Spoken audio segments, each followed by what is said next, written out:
mchakato wa uchaguzi mwaka huu utakuwa ni wa kipekee sana, utakuwa ni shwari na kila mmoja atafurahi. Tuwaombe tu wananchi tushirikiane kwenye kutunza amani. Wale wanaochochea wenzao tuwaepuke. Achana nao. Wewe tusikilize sisi. Na kila mtu ataenda kupiga kura yake bila bugudha, bila matishio ya kiusalama.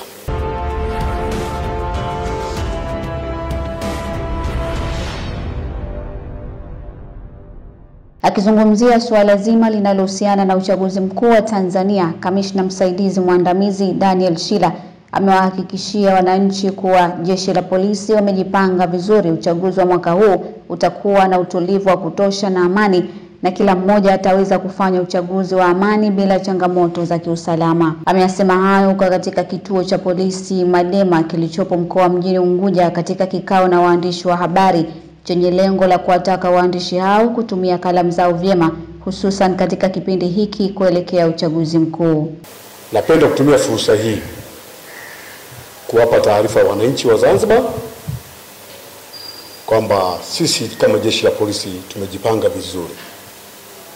Tumejipanga vizuri kuhakikisha uchaguzi wa mwaka huu, uchaguzi mkuu, utakuwa na utulivu wa kutosha, utakuwa wa amani, na kila mmoja ataweza kupata fursa ya kupiga kura bila changamoto za kiusalama.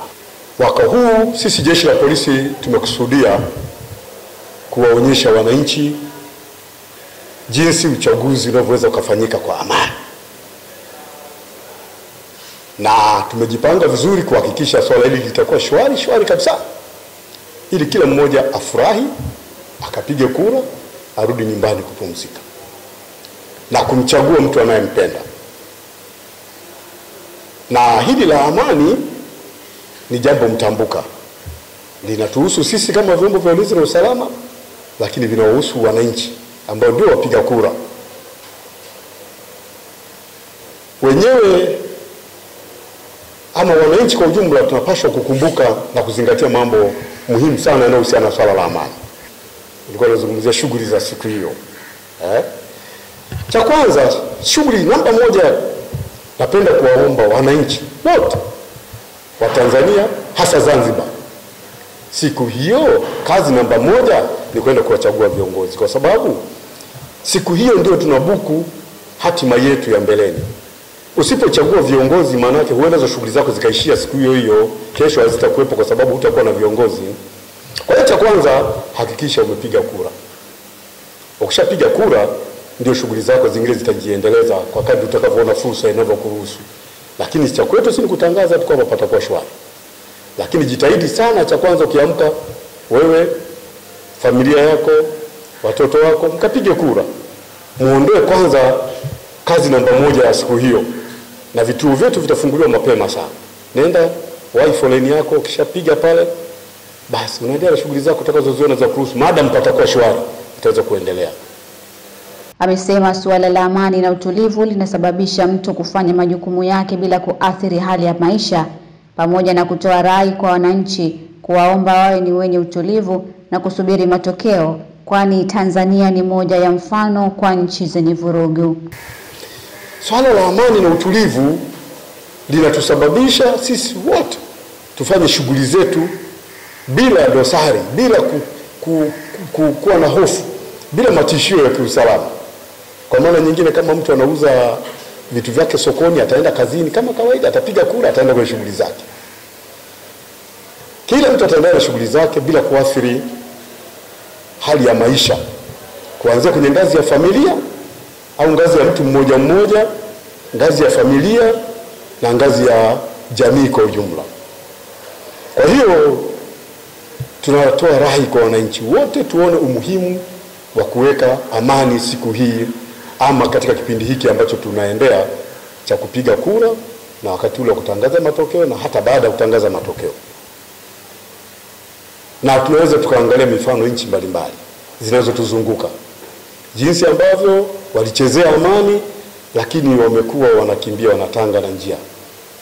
Wanawake, watoto, tena unakuta wengine wanawake mama zetu, dada zetu wajawazito wanakimbia na mabegi mgongoni, mtoto kichwani na kadhalika. Amesema serikali ikiwa na utulivu kuna uwezekano wa kuleta maendeleo endelevu pamoja na kila mmoja kudumisha amani iliyopo kuelekea uchaguzi mkuu. Amewaomba waandishi hao kuzingatia utaratibu maalum kuweza kufikisha ujumbe kwa wananchi na jamii kwa ujumla na kuachana na habari zilizokuwa sio sahihi kutoka kwa wasiohusika. Usimamizi wa uchaguzi limekaa vizuri na sisi kama vyombo vya usalama tunajipanga kuhakikisha tunawapa raha watu wafanye uchaguzi ambao haitawachanganya kwenye shughuli zao za kila siku. Utakuwa wa amani, utakuwa shwari. Tunazidi kuwaomba kwamba kila mwananchi aone wajibu wake wa kutunza amani, kwa sababu tumeshaona manufaa yake yako kwenye ngazi ya mtu mmoja, familia, lakini hata kwa serikali inayotuletea maendeleo inahitaji utulivu na ushwari ili shughuli ziendelee kama kawaida. Sasa ni waombe waandishi wa habari mzingatie tu utaratibu. Nyinyi ni wadau muhimu, msiwe chanzo cha vurugu siku hiyo. Lakini hata hivyo, jeshi la polisi limejipanga kuyafanya mambo mengi kwa utaratibu ambao utakuwa ni conducive au utakuwa ni wa kuridhisha ili shughuli za uchaguzi zisingie doa hata kidogo. La pili, nimezungumzia kwamba kuna watu wanasema watu wasitoke kwenda kupiga kura, watapiga mikwaju. Hizo ni habari za watu wabaya, wachochezi, watu wanaokatisha watu tamaa. Ndio maana sisi tumetoka mapema tuwaambie hayo mambo hayatakuwepo. Na mtu yeyote anaongea habari za namna hiyo, tafadhali tupe taarifa mapema ili hali hiyo tuirekebishe mapema. Nipende kusisitiza wananchi wetu, siku hiyo tokeni, kutakuwa shwari. Hakuna mtu kupiga watu mikwaju. Jeshi la polisi limejipanga kuhakikisha hakuna wapiga mikwaju siku hiyo. Nendeni mkapige kura, nendeni mkachague viongozi wetu waweze kutuletea maendeleo. Nikiripoti kutoka Leaders TV, mimi ni Mariam Khair. Uwajibikaji ni msingi wa maendeleo.